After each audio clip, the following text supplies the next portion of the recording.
Oh shit, didn't realize this was on.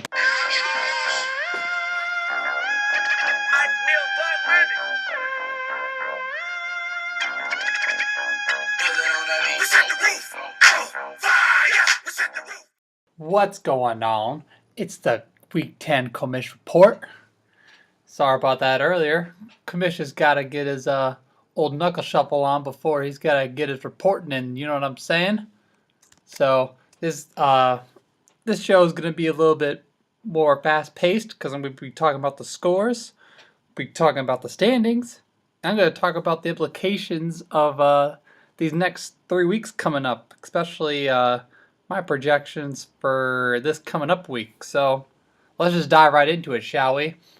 All right, first game for this week, we got Cooper Troopers versus the Juices Loose. The Juices Loose won 123.7 to 116.3. Sadami getting Jared Goff and Robert Woods combo, deadly combo there. Jared Goff getting him 32.5 and 37.1 out of Robert Woods, which ended up getting him that old W. Cooper Troopers had Cam Newton and DeMarco Murray, and everyone else decided to pretty much shit the bed. So pretty much got what I deserved there, being on a 4-game losing streak and heading to 2-8, while the Juices Loose is at 7-3 and right up there in the old Swamp Division. So let's move on to the next game, shall we? All right. We got Saul the Sneeze Heard the Shart versus Sons of Bitches. Sons of Bitches getting 118 to Highland getting 88. Highland, I mean, now you have Devontae Freeman injured. I'm pretty sure, yeah, Ezekiel Elliott suspended forever. You don't really have a running back right now besides Derrick Henry, I guess. Things are looking a little dim for you, Highland. I don't know what to say about that. You could be entering the old P-offs, but I don't know. We'll see. We'll just see what happens, I guess. And as for Brown, you got Matt Stafford at 27.7 and Juju get you 20.7. Pretty solid showing all around. Earned yourself that W. Got a 3-game winning streak, getting you at 5-5 in the division. While Mr. Highland over there on a 3-game losing streak, going to 4-6, trending downwards, Highland, and a little pessimistic about you, but hey, maybe you'll prove me wrong. Who knows, right? Who knows? All right, next game we got Team Abo versus Factory of Sadness. This one was awfully close. A lot of close games this week. Mr. Abendroth losing 117.2 to Factory of Sadness 120.6. Close game all around, but apparently Devin Funches for Crooks decided to step the hell up and get him 26.2 points and pull away with that W. Crooks is a bottom feeder. Now he's on a 2-game winning streak. He's 4-6. I mean, I haven't really looked at the standings in depth, but I mean, I think he's kind of in the middle there. He could be maybe making playoffs. Could be, in the P-offs. Could be in the abyss. Who knows? I guess we'll get into that a little bit later, but Crooks is trending upwards with the 2-game winning streak at 4-6, and Team Abendroth's on a 2-game losing streak going to 4-6. So one's going up, one's going down. Who knows? Who knows what's going to happen these next 3 weeks? Next game, we got Flashback versus the Wizard of Hajj. Another close game here. Wizard of Hajj winning 105 to 104.5. That .5er is gonna kill you, Mins.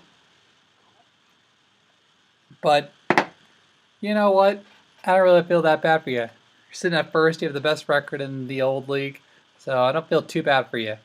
Mr. Hajar over here got Mark Ingram with 31.1 and Emmanuel Sanders of 19.7. That'll do it for you. That'll get you the win pretty much every time.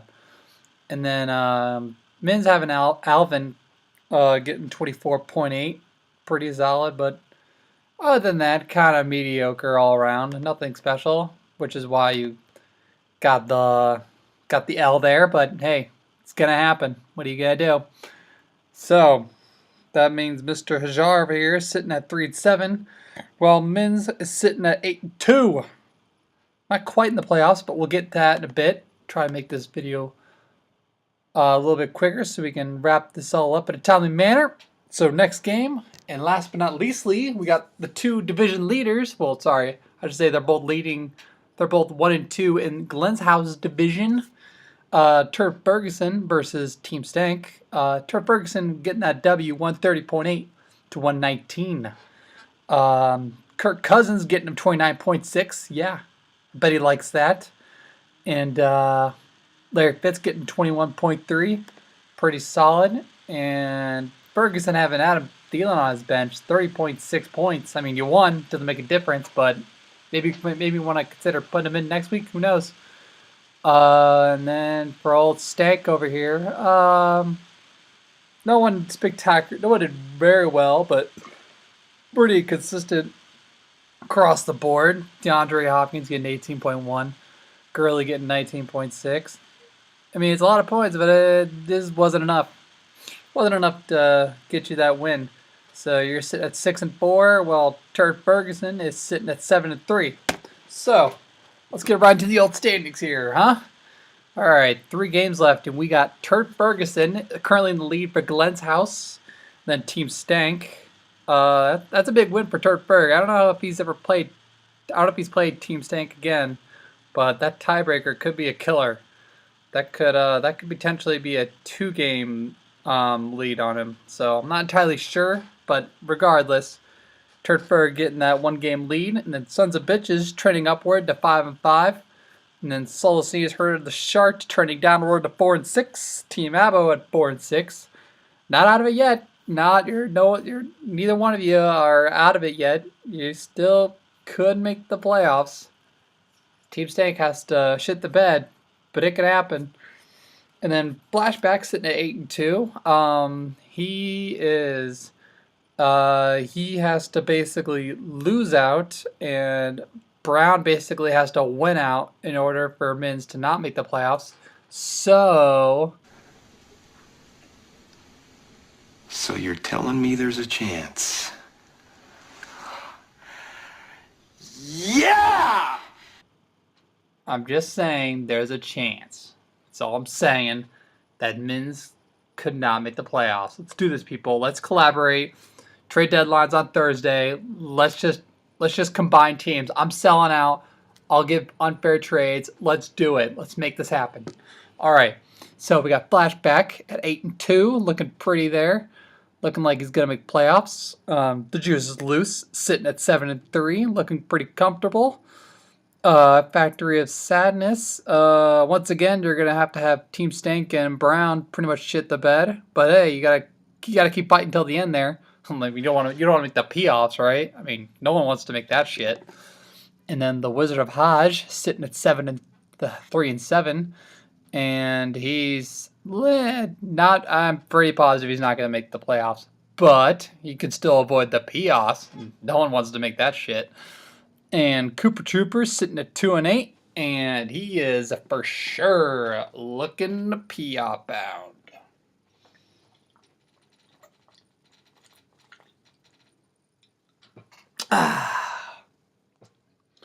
Taste the 4 horsemen already. Team's a dumpster fire. All right. So let's go on to next week, shall we? Let's get this bad boy wrapped up. All right. Speaking of which, there is a ton of activity today in terms of text messages. People are really trying to trade away their teams. Smelling a little desperate. I mean, I just full on giving up at this point, but good luck to all of you with your trades. But I don't know. Smelling a little desperate if you ask me. All right. So this week we got next week I should say, for week 11 we got the Wizard of Hajj versus Cooper Troopers. This is the 2 dumpster fires, so whoever loses here is pretty much gonna 100% be in the playoffs. So going down, Nas, I may give myself a little handicap points to for sure lock up that W. So sucks to suck, bitch. Next we got Team Avo versus Sons of Bitches. These two are thirsty for playoffs right now, so this is a big game for both of them. Team Avondrop right now the favorite, but oh man, all right. Let's just look into these things, shall we? Let's look at each of these players got. Team having draw. Oh man, I'm going my gut, and I'm spelling it upset. Let's go, Abbo. Let's get that win, huh? Let's go, kid. All right, next up we got Turt Ferguson versus the Juice is Loose. Two teams doing pretty stellar right now. But either one of them getting a win here, and it's looking playoff bound. So you know they're both going to be fighting for it. A lot of big games this week. Um, Based on Sadami's pure luck of having Jared Goff playing, who's his backup quarterback? Why is he Philip Rivers? How the hell is he even doing well? Whatever. All right, screw it. Turd Ferguson, you're getting the W. Your team's looking more solid all around. So that's my gut feeling. That's the way it's got to be. Commish's word is final word. All right. So flashback versus Saul the Sneeze heard the Shart. Highlight does a win here. It's looking like he could be potentially in the playoffs, and when you get to the playoffs, that's four horsemen. When you do four horsemen, you get bad draft picks. When you get bad draft picks, you go back to the playoffs. When we go back to the playoffs, you get another PO. It just cycles all over again. Come on, Highlight. You're going to break this chain. You're going to get the W this week, and you're not going to get in the playoffs. You're going to beat men, so we don't have to hear about his shit all week. Or all week, shit. All off season. Nah. I still think Miz is going to win. Sorry, Highlight. And last but not the leastly, we got Factory of Sadness versus Team Stink. Who is gonna win this one? A lot of talent on both sides. I think Crooks is trending upwards for a reason. That 2-game winning streak, he's coming in hot. What can I say? This is all gut feeling. This is completely not professionally analyzing these games, but that's all I gotta say for this week. I guess this is a longer video than usual. I tried, people, but there's a ton going on, and there's 3 weeks left. This is the hard. This is where you earn your money right here. So I'll say you suckers next week. Peace.